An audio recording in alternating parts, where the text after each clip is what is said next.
Welcome to class, everyone. This is the Science of Spiritual Growth, episode number 1717. Joined as always with my advanced meditation master friend, Yuri Verbishchuk from Toronto. Excuse me, I'm about to cough. And we're talking about fear today. I am, of course, Yogi Chris. You know me, Yogi Chris, PhD. Travel the world and the country teaching yoga. And you don't know what yoga is until you take ninth limb yoga. You think you do because you went to a class sometime or you watched a documentary or went to a Hare Krishna temple. You don't know yoga until you know IMC yoga. And that's called ninth limb yoga. So we're talking about fear. Fear is a big subject, and it's also a subject that you want to avoid a lot of times. We have this like natural aversion to think about it, talk about it, and then when we feel it, it influences our actions, and we're in denial about how much it influences us. And we convince ourselves, we're not convincing anybody else, everybody else can see it, but we're convincing ourselves that we're not acting out of fear. And there are so many minor little micro manifestations of this fear in our life, in our relationships, how we see ourselves, in how we limit our potential. And the good sign is, or the good thing is, here's the good thing. You ready? This is just the first good thing. I'm sure we're going to get to a lot of good things. The good thing is that as soon as you acknowledge that you have fear, you have clarified one pole of a dipole. You have clarified one end of the spectrum. When, if there is fear, you have instant access to the absence of fear. Just ask yourself, what would it be like without this fear? What if this fear wasn't here? What would it be like? What if this wasn't a concern? And this is a technique from Vince Kelvin. As soon as you clarify one pole, you just ask your mind, the Google of the universe. You ask Google of the universe, called your mind. You say, hey, what's the opposite of this? Once you go so far into fear, hey, what's the absence of this look like? And maybe it's not taking root into your mind right now because I'm not trancing you. And if we were to calm down, do some breathing, get to a calm state, and then I introduce this question to you, you would immediately feel an impact. I'm intentionally not really doing that because I got a private training group where people pay me $130 a month to give them special techniques.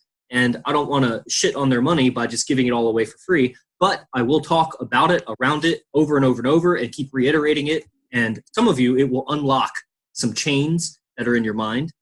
And at the very least, understand that whatever problems or situations or obstacles dealing with fear that you're dealing with, there are solutions. And they're available. It's not hopeless.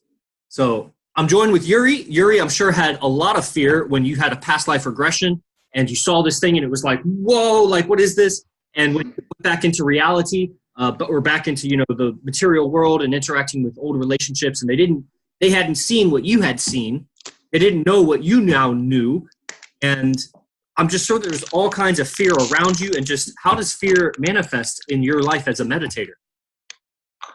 Imagine you're walking on a bridge and you decide to step over the bridge. So you step over and now you're looking down and you see that it's like the drop is so far down that if you jump and you land the wrong way into the water, you're for sure going to die. And as you look down, you notice that the water is murky. You can't really see the bottom. It's not clear. And logically, you know that the water is deep enough for you to jump, and if you land on your feet, it's perfectly fine and you know how to swim. But sublogically, or unconsciously, sublogically, that's a good word, your whole body is telling you, oh my God, like, I don't know if I'm gonna make it. If I jump, I might die. And that's how I feel every single time I record this podcast. Like, I feel fear every time we start. And then naturally, as I talk more and more, it kind of fades away. Something that I just noticed when you started to talk is that I actually enjoy the sensation of fear. Yes. I like it. Mm-hmm. And I enjoy doing things that make me feel afraid, especially if I can conquer it and go beyond it. That feels incredible. There's no better feeling than that. So that's how I deal with fear. How do you view fear? How do you deal with fear? Yeah, I think it's easy to, especially with like chemical substances, if you're inebriated, the fear, that fear mechanism it's not going to be healthy. Like, you don't want to push through the fears when you're like drinking or smoking or something like that, because your wits might not be with you. But okay, assuming that you all are adults and you're in a sober state of mind, that the fear is almost always an illusion. Like, you'll be able to distinguish if it's like, you're staring down a lion, and then I'm not really trying to conquer that fear, or the fear of, let's say, falling off a cliff. But smaller fears, like let's say I induce fear in certain yoga postures where I compress my chest and it's really hard to breathe, and I spike my blood pressure and I induce the chemical expression of fear. There are sometimes fears when I'm out socializing and I'm in a situation where I just don't feel comfortable. Fear is just a form of contraction of my energy. And so forcing the expansion from within, pushing outwards and creating space inside of me is one way that I'll like handle fear. When it comes to like encountering fear, a new practice of mine, I'm a big advocate of small progressions into progress. So let's say I take someone and they come to my yoga class and they want to do a handstand, but they've never done yoga before. They don't have strong wrists. Like it would be ill-advised to just kind of coach them into a handstand right then and there. There's progressions into that.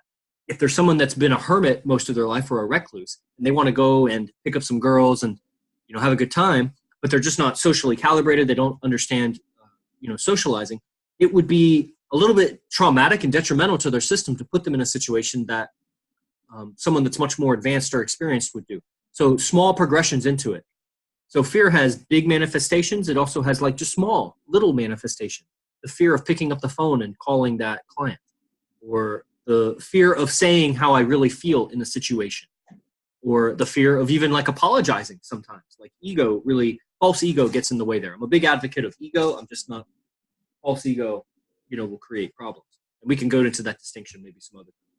But so as soon as I notice a contraction of my forward movement or a hindrance of me doing what my plan is, like I have a plan, I lay out the plan, and when I start feeling resistances, there's a fear somewhere in that. I was talking about doubt the other day, maybe it was yesterday, and doubt and fear are so closely related. What would a doubt be? Would be I fear I'll be less if I do this. And so that's a small manifestation of fear. In that moment is a call to action. That's a call to take action, to do what I was going to do, or assess. Do I have all the information? Do I do? Okay, so let's do a forward movement right now. And taking small steps into that, where it's not as if like I'm the rookie doing a handstand or the recluse doing a social venue, going to a social venue like a nightclub, just a small movement forward and then become comfortable. And then another movement forward and become comfortable. And keep becoming more and more comfortable in situations that had made me slightly uncomfortable. So I see this as a huge mission for myself and for yogis, especially modern urban mystical yogis, is become more and more comfortable in just more and more life situations. I want to be extremely comfortable around the professional football team. I want to be extremely comfortable around the homeless man. I want to be extremely comfortable in a strip club. I want to be just like the epitome of comfort in my yoga practice. When I'm sitting and meditating, if you sit and meditate for 3-4 hours, you're going to go through just peaks and valleys of comfort, bliss, and just like tension, like I want to get up and move, and then you go back and you just go through these waves. You keep a constant thread of comfort and just ever expansion. And I like to do that out around people. When I'm around people, I meditate. I'm observing what resistance comes in, what little friction or little manifestation of tension happens in my body. Open it, observe. I have a really magical process that I'll share in the silent flute. I mean, it happened, I'll tell the story, if you don't mind, and then I'd love to hand it back over to you. This is a real story. This isn't like a Zen story or whatever. And Angie, who's sometimes on, it's hard to tell with Zoom. They like come in and out. I don't know if there's bad reception. We were walking the other day, and I said something like, sometimes I worry if everybody sees what I'm doing. Because I had some plan that I was laying out as far as like social media advertisements and doing like Facebook ads and whatever. And specific retargeting, if you don't know what that means, it's like hitting the same person up for the same ad over and over. And so I say something like, I wonder if everyone knows what I'm doing. And she did a classic Arash Dibazar question. This is one of the reasons I love my girlfriend. I like to call her my external hard drive, because I get all these teachings and I study so many things also. And I'm just like always telling her like, things. Like a lot of our relationship is, okay, I have to teach you this thing. And I'll just start telling her things.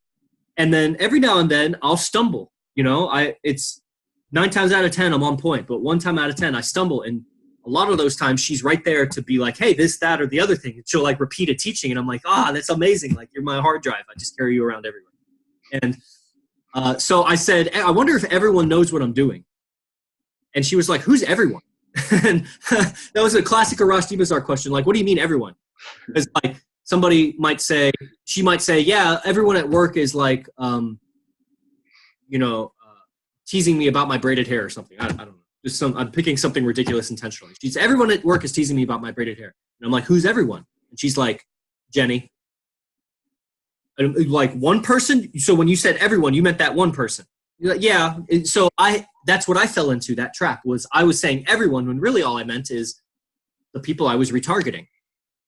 So I had extrapolated or expanded a small number of people to, in my mind, linguistically calling them everyone, which Yuri understands because you gave in the Science of Speech, Spiritual Growth private group, you gave some private linguistics lessons this last weekend. It was dope. One of those things that you touched upon was the substance hard, like when we say things are hard. The subconscious takes it literally. So if I'm saying everyone, my subconscious is saying literally 100% of people are doing this thing. So she called me out for it. And what ended up happening was, and this is the story, is in my mind, I had my plan, like I had the image of what I was doing with social media advertising and just my marketing plan and things like that. And right next to it, in my mind, was a picture of everyone that I was affecting or reaching out to. And so in my mind, there was the picture of all the people, and there was the picture of my plan and what I'm doing. And so side by side, they are in my mind. And in my mind, I'm thinking, well, of course they can see each other. Of course the people that I'm affecting can see my plan because they were both in my mind. But of course, that's ridiculous. They're in my mind. They don't see them. And so thus began the process about 48 hours ago of me communing with the images in my mind. So now I dialogue. I've been resolving some relationship conflicts before even talking with them by changing my vibe, by going into the picture in my mind. I see the picture of the person and I start communicating with the picture. And I have the picture respond to me. And I have a communication with the picture in my mind. It resolves something. And then when I interact with that person, it's a totally different vibe. I transform my vibe by just harmonizing with my mind. So a lot of the fear is a picture is coming up in your mind and you're avoiding it. You're avoiding the picture of the undesired outcome. But what happens is, like a crying child, if you avoid the crying child, it doesn't make it go away. It doesn't make it better. You got to go into the interaction and resolve what's happening. If you have fear come up in your mind, go into the picture and resolve it. And so that's just kind of what I wanted to say. What do you think about that process? I saw you had it nodding your head of like going into the picture in your mind and talking with it. You have any experience with that? Absolutely. I do that all the time. I just did it today, actually. There was some person that I'm interacting with that is, for whatever reason, the mental image that I've created of this person is causing a certain reaction in my body for whatever reason. And so what I did today was just interact with that person mentally and start to talk in a way that I want to talk to that person. And I would see what the person is doing, like in response to me. And again, over and over and over through repetition, I began to see myself acting the way I wanted to act. And that's all that it takes. If you can see yourself acting the way you want to act, then the response from the other person doesn't really matter. Would you go into that? What do you mean? Like, I get the part about see yourself acting the way you want to act. And then what do you mean about what the other person does doesn't matter? Let's say I'm afraid of criticism. Someone always criticizes me and it makes me feel very tense and very agitated. The only thing that I have to do is resolve my tension and agitation. And then the person will continue to criticize me, but that's okay. I no longer have this problem of being tense and agitated. Right. Because I see it now. Yes, because it doesn't matter what they say or don't say, because the experience of being uncomfortable is within you. It's not in their community. It's within you. The fear is in you. I love this saying of, nobody can live for you. The saying usually goes like this, because that's kind of, I think, a difficult thing to comprehend. Here's one that's easier for everybody, I think, to comprehend. Try it on for yourself. See if you like it. Comment if you like what I'm about to say. Nobody can die for you. If nobody can die for you, just go ahead, go to the next step with me. That means nobody can live for you either. And because dying is an experience within you and only you. I mean, everybody else is going to die too, but they're dying their death. what goes on inside of them, what dying means to them, it only means that to them. What dying means to you only means that to you. Living is within you. And so is your fear, and so is your happiness, and so is your bliss, and so is your little concerns and all your frustrations. Those are all experiences inside of you. And resolving it inside of you is apparently independent of what's happening outside of you. Because I might be, let's say, I might be afraid in a social venue for whatever reason. Afraid is a kind of a strong word, but when you understand fear, which as you study fear, especially when you study the system of the body like I do, and you go and you experience fear through certain postures, through certain breathing, you like induce the experience of fear, the adrenaline, the shakes, the contraction, the worry, the scowl on the face, the aversion to what you're thinking about, like all of these little manifestations of fear. As you familiarize yourself with it, you'll see it in little microdoses throughout your day, that there's little elements of fear here and there, especially out in the world. And that fear is just within you. So if I had some fear in some situation, you might put Yuri in that situation, just replace my body or just replace my mind, just put Yuri's mind inside my body, the exact same situation, maybe no fear. Possible. A different consciousness would experience that situation differently. And so that's telling you that the fear is your consciousness. It's something to do with your mind and how you're processing what's going on. And so, yeah, that's a freeing idea. And then it's about putting it into practice, which is what you're saying. I love that. Would you go deeper into that? Almost, I wonder if you would give some private, in our group, in the Science of Spiritual Growth, some private content on that. I think that would help you. There's 10 things that the Buddha said that an enlightened person can't do. One of them being like intentionally killing a living being, another one being intentionally lying, another one being stealing something, like acting wrongfully towards other life forms, and something else. And one of the things that he said is, as far as like, I'm going to quote it as accurately as I can. Maybe I'm not quoting it correctly, but I just understood this as you were talking. An enlightened person can't act wrongfully in the face of fear. So a person that's enlightened cannot wrongfully act in face of fear. I don't think that means that if a person's enlightened, they're completely free from fear. I think they're completely free from fear because they completely understand fear. That fear is just a chemical reaction that occurs in the body, and there's nothing to it. Like, this body is just a body, and if a tiger comes, okay, this body is naturally going to respond because it's the hardwiring is that way. The sensations are going to arise, but there's no fear. There's just fear. Does that make sense? So once fear is understood, then you can't wrongfully act in the face of fear. Fear is just a sensation. Fear is just a sensation.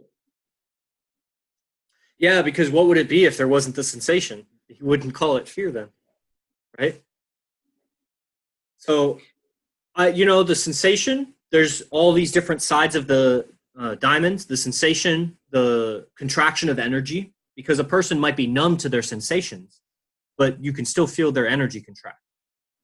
They're thinking something, so there's some thoughts associated with it too, because thoughts and sensation are inseparable. Every thought you have, I love going into this in the flavor language I go into. Every word you hold in your mind has a form. And if it has a form, it has a surface. If it has a surface, it has a texture. If it has a texture, that means you can feel it. So every word you can feel. And every thought you can feel. And every picture in your mind you can feel. And so fear has it's all in the flavor of language, guys. Go get that product. It'll blow your mind. And those lectures are 2 years old, guys. If you went into the silent flute, I'd blow your mind with word magic. And then, so there's in fear, there seems to be like pictures in the mind, that's all is going on here. Like, I'm looking at Yuri right now, but I'm not really looking at Yuri. I'm looking at my mind looking at Yuri. Yuri is a picture in my mind right now. Oh, man. So go ahead. Yeah. I just understood, actually. Actually, a person that's enlightened doesn't have fear, because fear only arises with the mental perception that there is some self that's going to die. Yes. And they're attached to that. So it's fear is thinking that you'll be less, that there'll be loss. I'm afraid because I'll somehow be less. And the enlightened master supposedly knows that he or she neither is born nor dies, that he's endless, you know, and almost welcomes the shedding of this body. There are many stories of enlightened masters that will do really extreme things simply to hold on to their body because they're so in bliss that if they just relaxed, their spirit would leave and let go of the body. They still have students that are depending on them for the teachings, and so they'll stick around they'll do weird things like sleeping on nails or drinking poison or never sleeping and always staying awake, like things that almost like torture the body, but just to keep their consciousness in their body because they would just so willingly let go. And it's a, kind of a clever or a poetic phrase that was in Christianity. But after 2 or 3 years of yoga, I started to experience things that it made sense on a different level. I don't know if this is what John the Beloved meant. John the Beloved is one of the apostles. He wrote one of the books of, the Gospels. So he says something to the effect of, I die daily. I die daily. And when I was doing lots of psychedelics, I would look at this concept called the ego death. Because you would do a psychedelic, and naturally what will happen some point, maybe a couple hours in, is if you're relaxed and you're not listening to too much, if you're not stimulated too much, like I liked music when I was like tripping on drugs or whatever, but a lot of times I really sat quietly and tried to see how long I could sit quietly without moving. That was a clue that I was probably a yogi. So I was like inundating myself with sensations and then trying to not respond to the sensations. Just like sit and at the time I didn't have the mental tools to deal with it, so I was probably digging myself a hole, but I was also becoming a little detached. So what would happen is your identity would start to flow away. It would start leaving you. You would start forgetting what your name was. You would forget what your parents' names are. You would forget what you're doing. You're just sitting there, but some panic would come over you because you lost identification with so many objects in your mind that you just literally lost yourself. You forgot who you were, but you were still aware because I'm still seeing and smelling and tasting, like I'm still experiencing my senses. They're meaningless. Like I became like animal almost, where there was no contents in my mind. So it was death of my ego. And it induced a kind of fear and panic. And I gradually became accustomed to that. And now because of those experiences and because of what I have read about the subject from like Timothy Leary and Ram Dass, which are like early pioneers in LSD, and they became very spiritual leaders or whatever, is I experience ego death every single yoga practice. Every single yoga practice. I experience, to less or more extent, a flowing away of all of my identifications, an absence of identification, and pure, or at least a cleaner, clearer perception of what's happening right now. And it allows me, so when the pictures or ideas come up in my mind, to relate with them from God consciousness. The fear picture comes up, and it's like you say, how do I want to respond to this situation? How do I want to communicate with this picture? What is this picture? How could I change this storyline? The picture is trying to give me the story. No, the picture is likely just a tape recorder. It's something that happened in my past. So it's on repeat. So it's not going to change unless I change it. It's like once you write down your story on a paper, the words don't just move around on their own. You got to go and edit it. So once the recording is in your mind, the picture comes up, you got to go into it. This is what I teach in Silent Flute, is some alchemy. How to change the pictures, how to change the sentences, how to change and reshape, in the language of Frank White, my sorcerer, how to reshape the energy and emotions around the contents of your mind. And this excites me. You can tell this topic excites me. So fear. How do you guys, how is fear manifesting in your life? We got several people on Zoom. If you're on Instagram, you can always click the link in my bio and come to the actual Zoom talk right here. Or comments on Instagram. We'll get to you after I get to the Zoom comment. People on YouTube, if you're seeing this, what's some manifestations of fear? How can we assist you? You got us here right now free. You can always go and join our private Facebook group where we give some additional content that we're not giving out for free on weekends. And 1 second, somebody's knocking.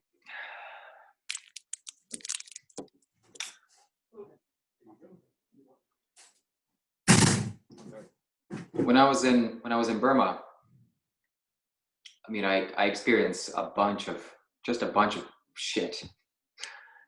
Too much to talk about in one podcast. And when I came back home, I found a quote by Alexander the Great.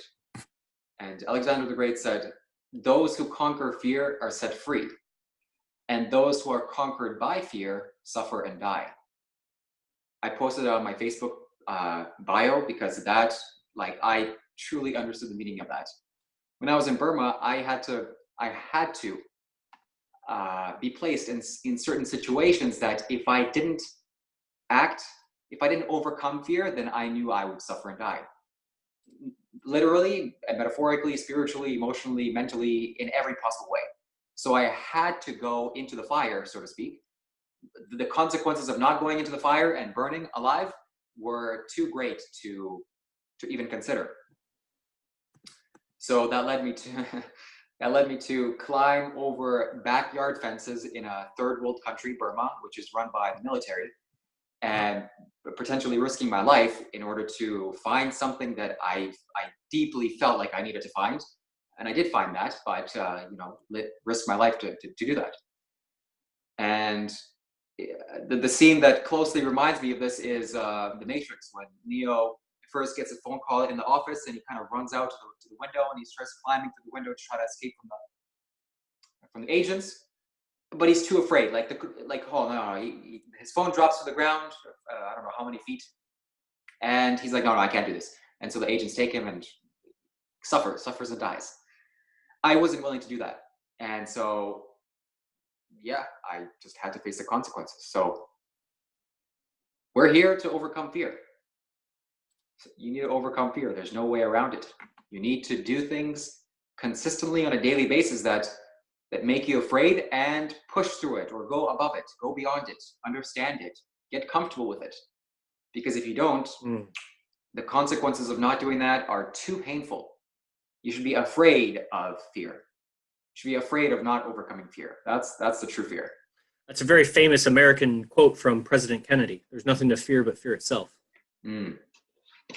Smart man. I liked that last thing you said, get comfortable. Pushing expansion into the contraction. Pushing upwards. The fear, just pay attention, guys. Like, we're talking about fear. As we talk about fear, we kind of create an experience of it. Like, we keep putting attention on this word fear. And, I mean, I could just say fear, and you're going to have some recall or some, agitation in the body as we talk on this subject. Start to pay attention. And as this talk is about to come to a close, pay attention throughout your day. This is like your homework, you could say. This is podcast homework. By the way, definitely join our private Facebook group, The Science of Spiritual Growth, where we're going to go deeper into techniques. But if you were never to do that, if this was the last talk that you ever had with us, if something happened and you just would never hear from us again, I would want the last message to be something like, make it a practice to notice when are little contractions. When is fear manifesting?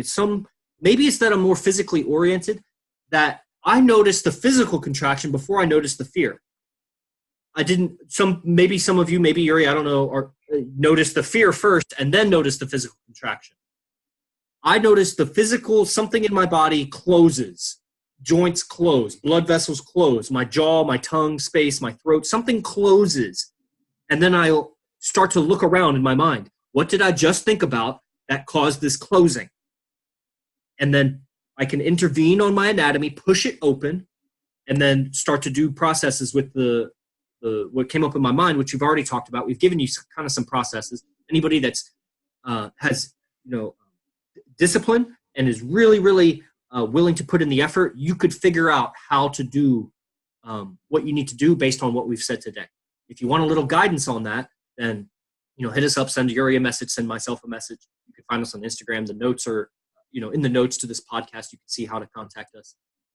But I think it's essential to just start to make it a practice of noticing when does parts of your body close up and what just happened.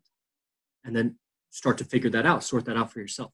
So I'll give you some parting words, Yuri. I love your parting words. You have such a pleasant voice. And then we'll just kind of close it out for this episode. Yeah, I just now have.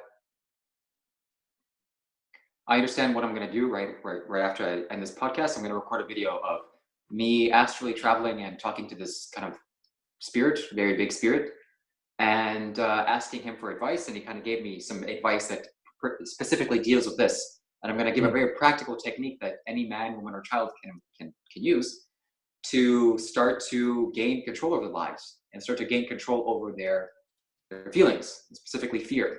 So you can't miss this. Can't miss this. Where is that? Where will people find that video? At the private Facebook group.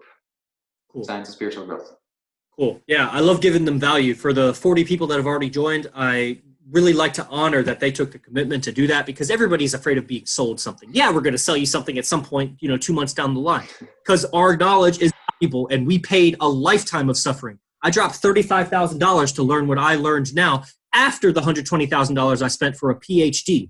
I'm fucking smart. I know what I'm doing and it's worthwhile.